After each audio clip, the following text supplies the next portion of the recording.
1 pound of dry seed becomes 8 to 10 pounds of fresh food under 50 cents a pound. Appalachian families have done this for generations.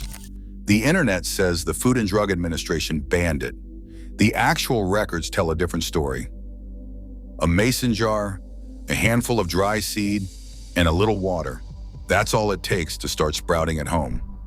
Bill pours mung beans into a wide-mouthed jar, covers them with cool water, and lets them soak overnight on the counter. By morning, the beans have doubled in size. He drains off the water through a mesh lid, then sets the jar upside down at an angle to let any remaining moisture escape. This simple tilt keeps air moving and prevents soggy sprouts. Each day, Bill rinses the beans with fresh water and drains thoroughly, making sure the jar never sits in standing water. The seeds swell and split open, sending out pale shoots. In just a few days, the jar fills with crisp, fresh sprouts. This method works for mung beans, lentils, chickpeas, alfalfa, and even radish seeds, almost any seed labeled for sprouting.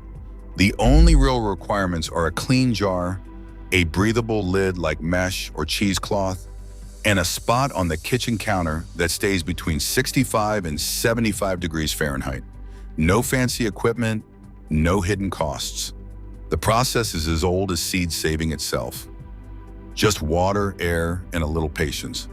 By the end of the week, Bill has a jar packed with living greens, ready to eat or store in the fridge.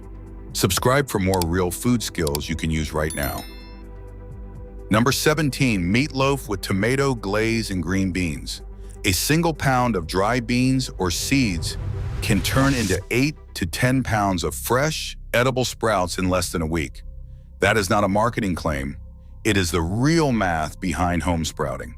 Bulk seed prices for mung beans or lentils usually run $2 to $3 per pound, but after soaking and sprouting, each pound yields a full gallon jar, enough for daily handfuls of fresh greens for 2 weeks. At that rate, the cost per pound of finished sprouts drops well below 50 cents, putting it in a different league from supermarket produce or even dried beans. Nutrition shifts too. Dry beans have almost no vitamin C, but after sprouting, vitamin C levels can rise 4 to 6 times, reaching 30 to 40 milligrams per 100 grams, enough to cover a third of the daily value. Protein content per serving stays solid, about 3 grams per 100 grams of fresh sprouts. The amino acid profile improves, making the protein easier to digest and a better complement to other foods. For families watching every grocery dollar, that means more than just saving money. It is a way to add fresh, living food to the table, even in the dead of winter, without a trip to the store. Bill glances at the numbers and nods. For the price of a cup of coffee, he has grown a week's worth of crisp, vitamin-rich greens. The yield is real, the cost is low, and the nutrition is honest. Subscribe for more practical food skills that actually work. Sprouting at home is simple, but it's not risk-free. Every step matters when it comes to food safety. Bill starts by washing his jar, lid, and any utensils in hot, soapy water, then gives the jar a quick soak in a 1% bleach solution, about 1 tablespoon of household bleach per quart of water, before rinsing thoroughly. He uses seeds labeled specifically for sprouting, since these are tested for lower levels of salmonella and E. coli. Each morning and evening, Bill rinses the sprouts with cool, clean water, drains them completely, and never lets the jar sit in standing water. The jar stays on the counter, away from direct sunlight, in a spot that stays between 65 and 75 degrees Fahrenheit. If the kitchen heats up above 80 degrees Fahrenheit, he moves the jar to a cooler spot. Any batch that smells sour, feels slimy, or shows signs of mold goes straight to the compost. No second chances.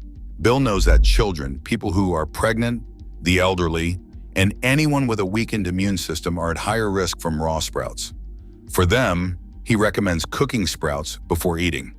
These steps don't just keep the process clean, they help prevent the growth of bacteria that can cause serious illness. Subscribe for more honest, practical food skills. No federal agency has ever banned home sprouting. The confusion starts with the FDA's response to foodborne illness outbreaks in the 1990s. when contaminated commercial sprouts cause hundreds of Salmonella and E. coli cases. In 1995, the FDA issued a public advisory. Consumers should avoid eating raw alfalfa sprouts until further notice.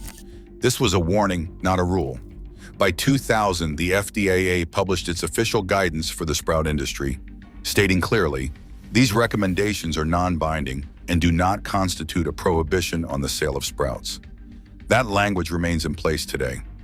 The agency's focus is commercial production, where a single contaminated batch can reach thousands of people.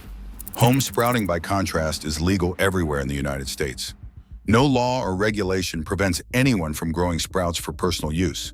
The myth of a ban gained traction in online forums and health blogs after the 1995 outbreak, often quoting the FDA out of context or misreading advisory language as a blanket prohibition. But a careful look at the record shows only guidance, never a ban. The real message is simple.